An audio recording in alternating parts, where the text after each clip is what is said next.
Apologies, I wanted to get to this story earlier. It's quite incredible and dramatic, and some people know a lot of the details.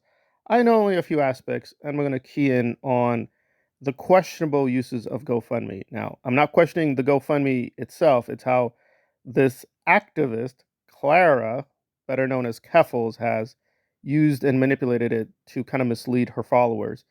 Essentially, what happened is a few years ago, she claimed, and again, this is correct, there was a swatting incident due to Kiwi Farms, a very controversial website, getting into her private information, which we could go back and forth on whether that's legal.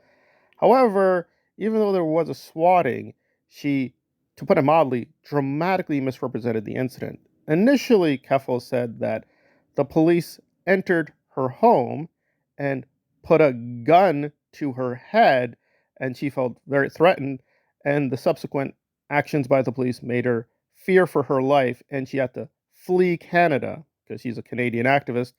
And she went online and solicited a lot of donations, which she got, getting at least $100,000 to mount a legal defense. So it's all very disturbing and very weird, but a very good YouTuber, Some Ordinary Gamers, and again, I want to be clear, he has his biases.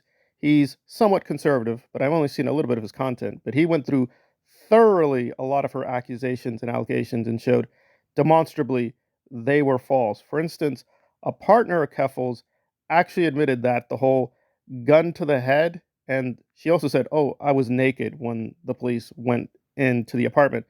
That wasn't true. She had time to put on clothes, and no, there wasn't a gun to her head.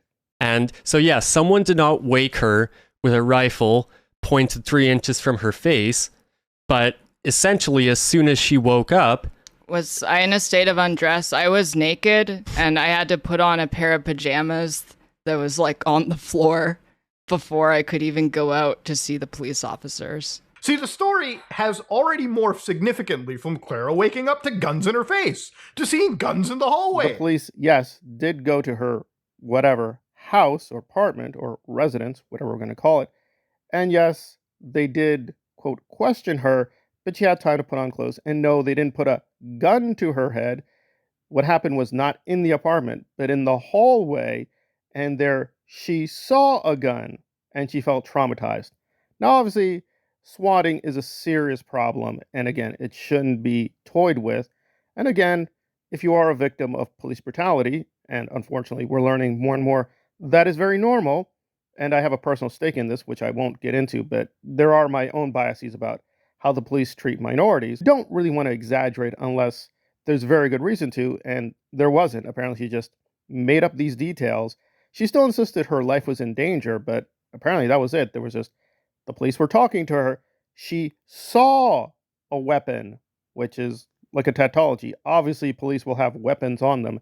Yes, it is, quote, disturbing if you may see that weapon, but apparently they weren't threatening her or doing anything. And they even used footage when they had her in detention because she was claiming she was being abused while in detention. But it's like, no, they were addressing her as respectfully as possible, getting through the case. So it just seems like a whole lot of nothing that she propped up for years. And on top of this, she's kind of notorious for being a very online bully and using a lot of her followers to attack people, even when they raise legitimate questions, because she's been caught red-handed being a racist. And whenever she faces these accusations of the accuracy of her statements, her racism, her very reactionary tendencies, she immediately sicks her followers on these people, tries to get them banned. Date of August 8th, 2022.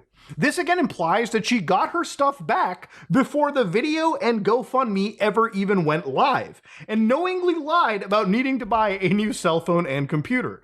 Even if you don't want to make that assertion, at best, she got her stuff back the next day, because this upload is dated August 10th. There is no way to reconcile these statements, and either way, it was dishonest to never update that campaign to reflect this.